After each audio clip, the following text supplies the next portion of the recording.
Welcome to the PFO channel. I'm Jim. We just got back from a trip into Montana in the mountains elk hunting. We spent a lot of time glassing with our binoculars. I'll tell you what, the wind was so strong out there, it was hard to hold your hands still while holding the binoculars. But I've got to tell you about these binoculars that I bought prior to that trip, and they really made a difference, particularly in that stiff wind.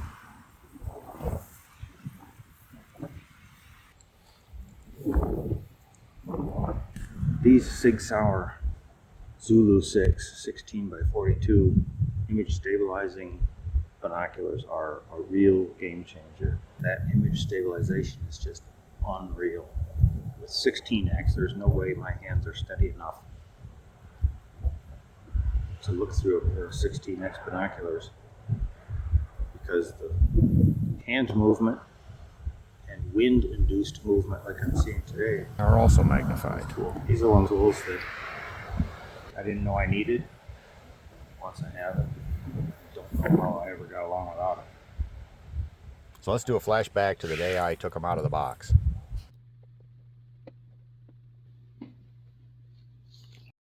Today we're going to take a look at this pair of Sig Sauer binoculars I got. They're the Zulu6 image stabilized binoculars. They're 16 power, 42 millimeter objectives with the HD glass.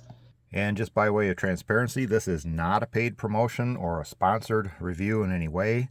I purchased these with my own money, so this is just my personal opinion of this product that I bought for my own use. I am an Amazon affiliate though, and there will be a link provided for your convenience. As an associate, I earn from qualified purchases, but there's no added cost to you for using those links. So let's open them up and have a look.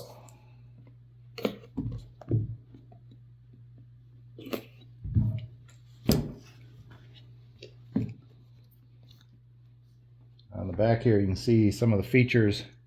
I don't know if you can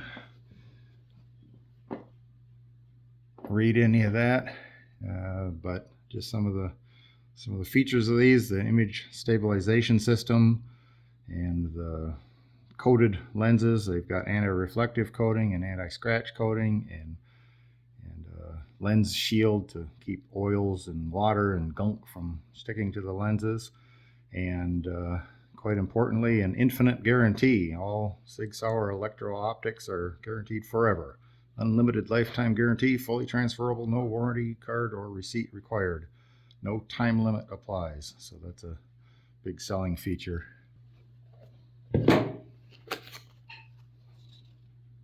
Do not use manganese battery.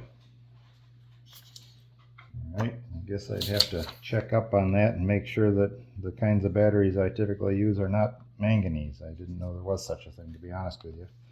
I've heard of nickel cadmium and lead acid and lithium ion, and make sure we don't use any manganese batteries. Quick reference guides. I'll come back to this and read the instructions if that seems appropriate a little bit later on here. Got a neck strap with the Sig Sauer name and logo on it, and nice little quick connect clips on it. That's kind of a nice feature. It's got the split ring, like a keychain type of ring, and the quick little side release buckles. And then the protective case.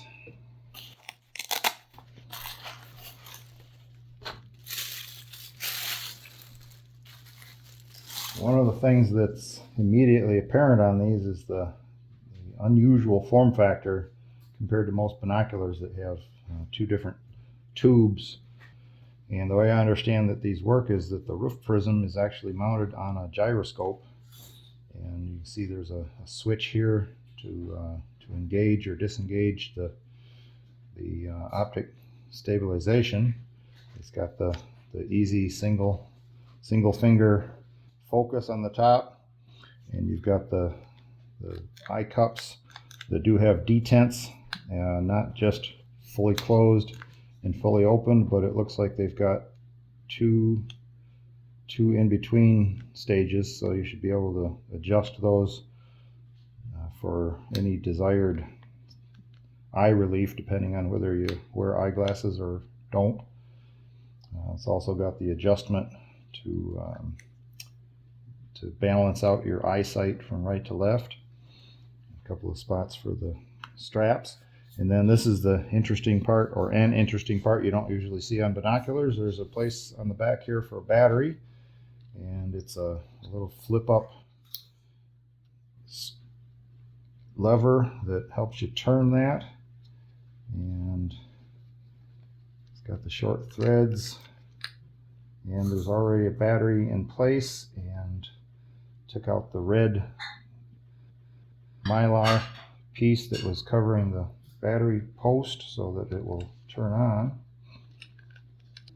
Lock that back down.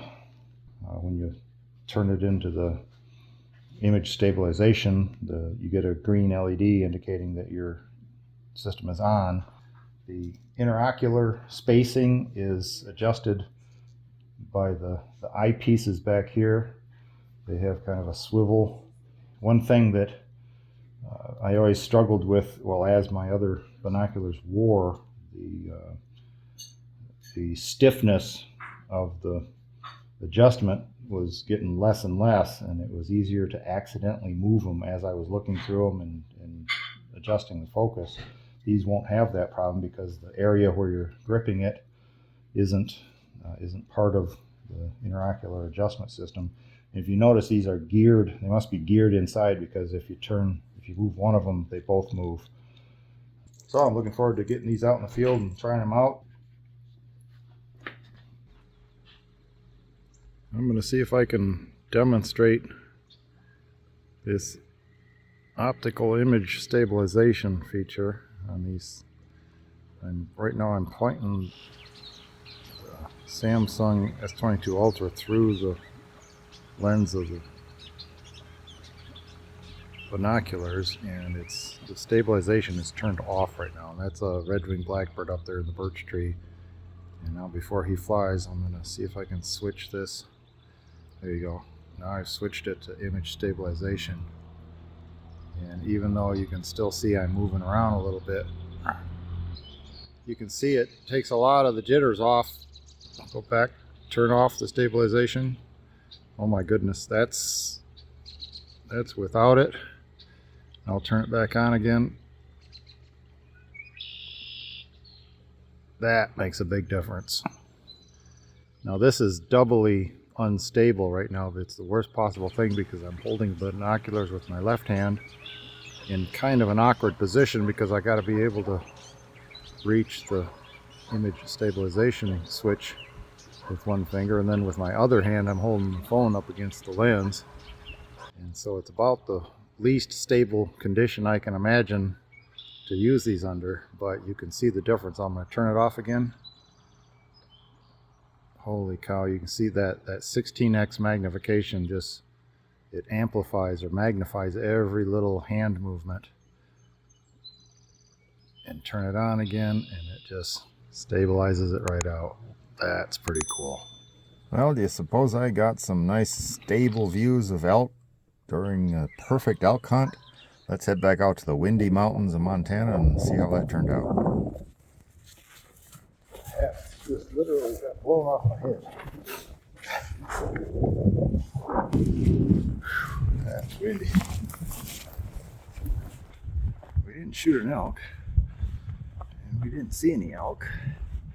We didn't see any fresh elk sign. Beautiful scenery out here, nice walk in the mountains. So, aside from being completely devoid of elk, this was, I would say, the perfect elk hunt. What do you think?